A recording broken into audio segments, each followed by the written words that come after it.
მოგესალმებით. თქვენ უყურებთ დღის მთავარი ამბის ბლიც ანალიზს. ბოლო დღეებში ბევრი საუბარია თბილისში ტრამპ ტაუერის მშენებლობასთან დაკავშირებით. ეს იქნება ყველაზე მაღალი შენობა, სავარაუდოდ ყოფილი იპოდრომის ტერიტორიაზე უნდა აშენდეს და მრავალფუნქციური დანიშნულება უნდა იქნას მიცემული.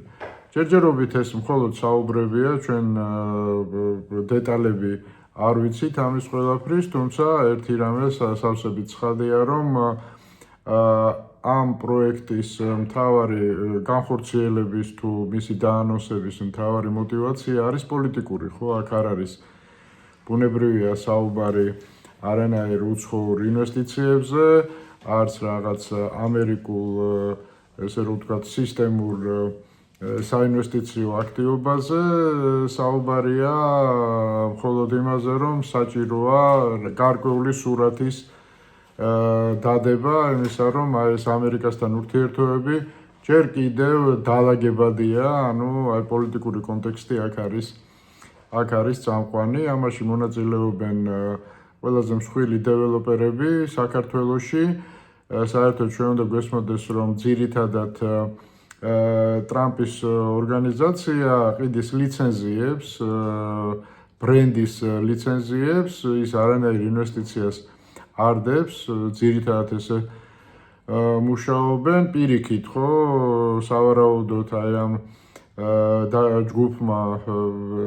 ჯგუფმა ქართველი მშენებლებისა იქით გადაიხადეს ან გადაიხდიან მომავალში შესაბამის თანხას, ლიცენზიის ღირებულებას, გაყიდვებიდანაც რაღაც პროცენტი ერგება ალბათ ამერიკულ მხარეს და აი ესეთი მოცემულობა გვაქვს. ახლა ბუნებრივია ეს იყო წმინდა წყლის პოლიტიკური სურვილი, პოლიტიკური დაკვეთა, სხვა გზები აი ამ ამერიკასთან ვითომ დაალაგების პროცესში ვერ გამოინახა, ну ერთადერთი ეს ბოლო ხავსი იყო ორბანი და ორბანიც აღარ არის და ну აი ესეთი ექსტრავაგანტული ბიზნესის გავლით გზა მოიძებნა იმისათვის რომ რაღაცა იმედები შექმნან თავისივე მხარდამჭერებში, მოით ესე ვთქვათ, რომ ამერიკასთან ყველაფერი ლაგდება, თვითონ დეველოპერების ინტერესი ორმაგია, შეიძლება ითქვას, ერთის მხრივ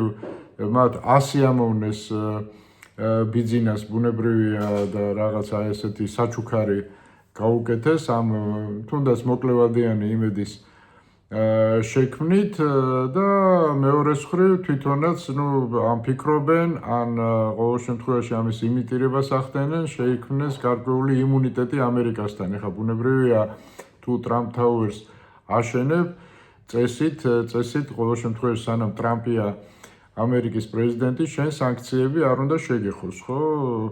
და ის რომ სანქციები ამ ჯგუფის ზოგიერთ წარმომადგენელს ემუქრება, პრინციპში ამის რისკები არსებობს და შფოთები მათ აქვთ.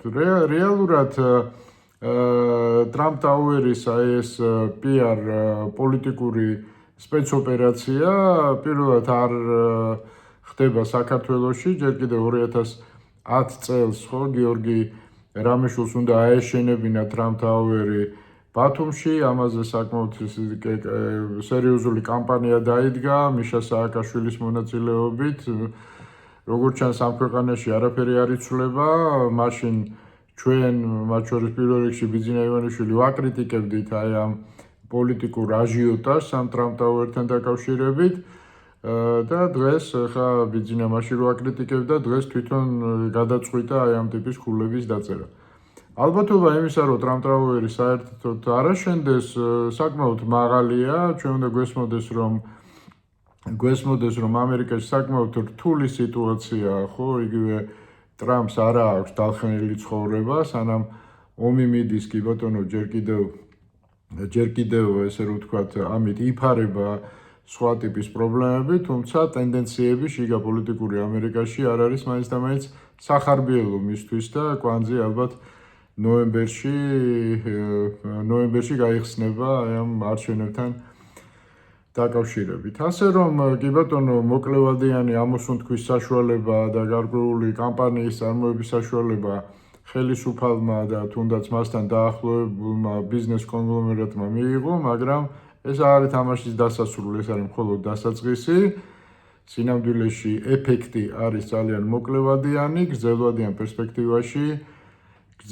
პერსპექტივაში მათ მე ვეტყოდი, რომ მაინც და მაინც მშვიდად იქნებიან, ხო? ამერიკის პრეზიდენტი არ არის, ესე რომ ვთქვათ, ექსკლუზიური გასაღების მფლობელი ურთიერთობებში.